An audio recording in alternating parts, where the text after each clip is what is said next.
ഇല്ല, ഞങ്ങളുമായിട്ട് ബന്ധപ്പെട്ടുകൊണ്ടിരിക്കുന്നു. അത് കുറച്ചും കൂടി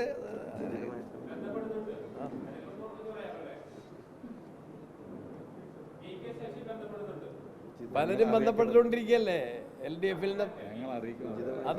അതും സാധ്യതകളുണ്ട്.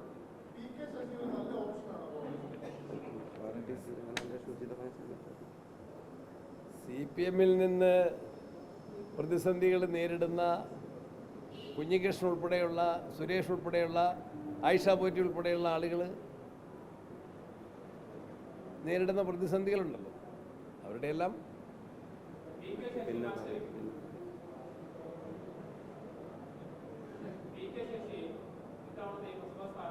അതൊന്നും ആലോചിച്ചിട്ടില്ല. ഇനി സമയമുണ്ടല്ലോ. ആരും സ്ഥാനാർത്ഥികളെ UDF-ൻ്റെ ആരും നിശ്ചയിച്ചിട്ടില്ല. ആലോചിക്കാം നമുക്ക്.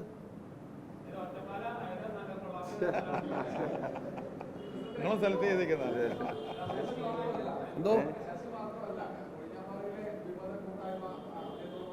CPM-ൻ്റെ അകത്ത് വലിയ ആഭ്യന്തര പ്രശ്നങ്ങൾ നടക്കുന്നുണ്ട്. അവരുടെ ഏകാധിപത്യ പ്രവണത, അഴിമതിക്കാരെ സംരക്ഷിക്കുന്ന നിലപാട്, പണാപഹരണം, ശബരിമല കൊള്ള ഉൾപ്പെടെയുള്ള വിഷയങ്ങളിൽ പ്രതിഷേധമുള്ള പലരുമുണ്ട്.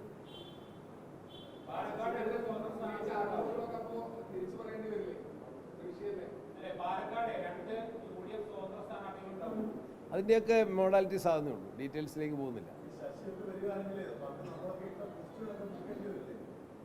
നമുക്ക് ആലോചിക്കാം.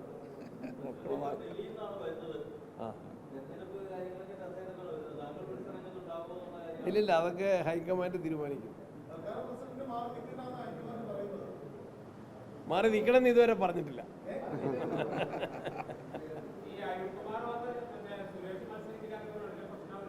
അത് നമുക്ക് ചർച്ച ചെയ്യാം. അതെയോ സുരേഷ് വന്നാൽ അനിൽകുമാർ ഇല്ലെന്നാണോ?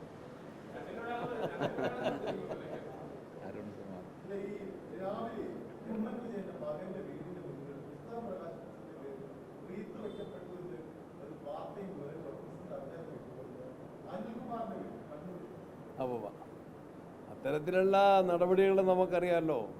ആവിഷ്കാര സ്വാതന്ത്ര്യത്തിനെ CPM എത്ര കണ്ട് ഇപ്പോൾ നിഷേധിക്കുന്നു എന്ന് നമുക്കറിയുന്ന കാര്യങ്ങൾ തന്നെയാണ്. അവരുടെ ഏകാധിപത്യ ശൈലി കണ്ണൂരിലെ പല വീടുകളിലും റീത്ത് അവർ കൊണ്ട് വെക്കാറുണ്ട്. അപ്പോൾ ശരി, PK ശശി വിട്ടേക്ക്. കഴിഞ്ഞല്ലോ പറഞ്ഞല്ലോ.